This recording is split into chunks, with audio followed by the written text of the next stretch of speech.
Juristas e intelectuais apresentaram ao Supremo Tribunal Federal uma ação em que pedem a declaração de incapacidade do presidente Jair Bolsonaro para governar o país e o afastamento dele do cargo e das funções públicas. O processo terá como relator o ministro Gilmar Mendes. Na ação, os autores afirmam que não se trata de acusação contra o presidente por qualquer crime, mas de mera constatação de que Jair Bolsonaro tem exercido a presidência de modo nocivo. Segundo eles, o presidente coloca em risco a Constituição, a soberania, a cidadania e a saúde pública, o que indica a incapacidade passível de ser investigada. Para isso, pedem a realização de perícia por psiquiatras e especialistas em outras áreas da ciência psíquica. O que a gente está pedindo é que seja feita uma perícia, que as pessoas realmente competentes para isso, provavelmente da área psiquiátrica, verifiquem se de fato ele tem ou não tem condições cognitivas e emocionais para poder dirigir um país complexo, do porte do Brasil, ainda mais num momento de crise tão grande. Para os juristas e intelectuais que assinam o processo, o país vive uma situação grave em razão dos atos, omissões e do comportamento do presidente, que abala e contraria os valores, princípios e regras estabelecidos pela Constituição, bem como a integridade e a dignidade, os deveres e responsabilidades atinentes ao cargo e à função de titular do Poder Executivo. Esse é um governo que se pôs contra a Constituição, contra o Estado Democrático de Direito, contra a saúde, contra o meio ambiente, contra a pobreza. Veja, essas questões são todas postas na Constituição como deveres.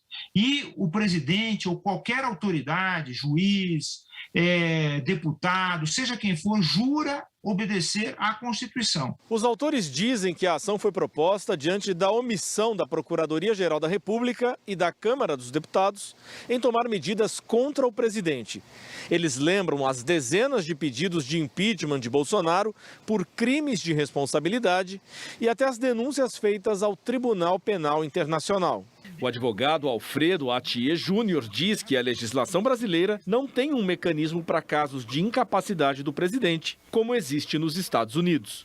A gente não pode ficar aguardando a atuação de duas figuras apenas da República, o Procurador-Geral e o Presidente da Câmara. Então nós temos direito como cidadãos de provocar, e quem é que nós temos que provocar? Nós temos que provocar o Poder Judiciário. Quem é que julga essa questão fundamental do afastamento do presidente? É o Supremo Tribunal Federal. Nós procuramos o Procurador-Geral da República, Augusto Aras, e o presidente da Câmara, Arthur Lira, para comentarem as acusações de omissão em relação ao presidente Jair Bolsonaro, mas até agora não tivemos resposta. O Palácio do Planalto também não falou sobre a ação dos juristas. Vila, qual a força e o provável desfecho desse pedido de declaração de incapacidade do presidente Jair Bolsonaro?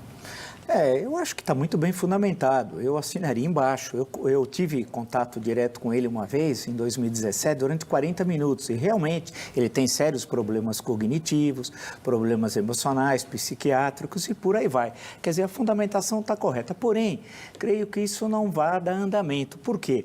Como foi bem destacado, no caso do impeachment, o crime de responsabilidade, eu, você, nós, qualquer um pode encaminhar ao presidente da Câmara. Se ele aceita, ele designa, é o artigo 51, compete privativamente à Câmara fazer isso, ele cria uma comissão e os partidos indicam proporcionalmente os seus membros e aí tem um presidente, o relator e a vida segue. Isso é o crime de responsabilidade, como ocorreu em 92 e em 2016.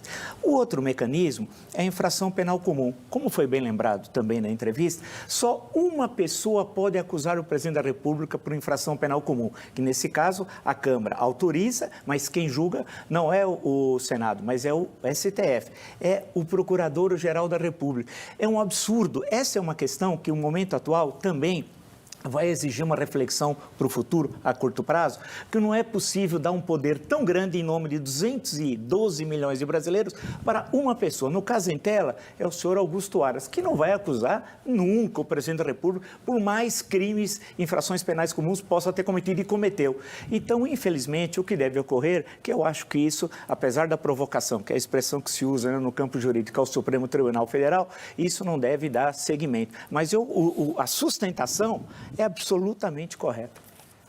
Doutor Saldiva, qual a sua opinião sobre a determinação de um exame psiquiátrico em Jair Bolsonaro? Eu não... Veja, eu não sei se o quanto desse comportamento digamos, sociopático, né? Ou tem uma falta... Ele demonstra uma certa falta de empatia, mas quanto disso é um personagem, quanto disso é ele próprio.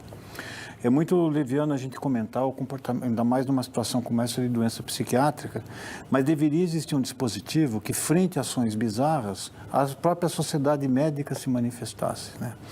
Nos Estados Unidos aconteceu isso.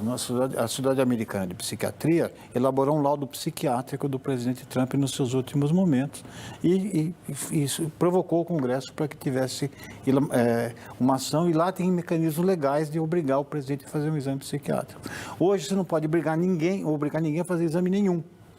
Então, constitucionalmente, você não tem como fazer. E do ponto de vista médico, eu posso discordar de alguma opinião, e discordo de várias opiniões do presidente Bolsonaro, mas eu não me sinto qualificado para dizer se ele tem alguma doença que necessitaria de uma intervenção médica. A intervenção política é outra coisa. Sim. Mas do ponto de vista médico, não sei se ele estaria procurando. Deixa eu só falar uma coisinha rápida, desculpa atrapalhar, mas é o seguinte, justamente em cima do que o Saldiva está falando. No caso norte-americano, foi lembrado pelo entrevistado corretamente, depois do atentado e morte, em 63, em novembro, em Dallas, lá no Texas, do presidente Kennedy, veio essa emenda que foi citada para casos em que o presidente ficasse impossibilitado de continuar no exercício do cargo.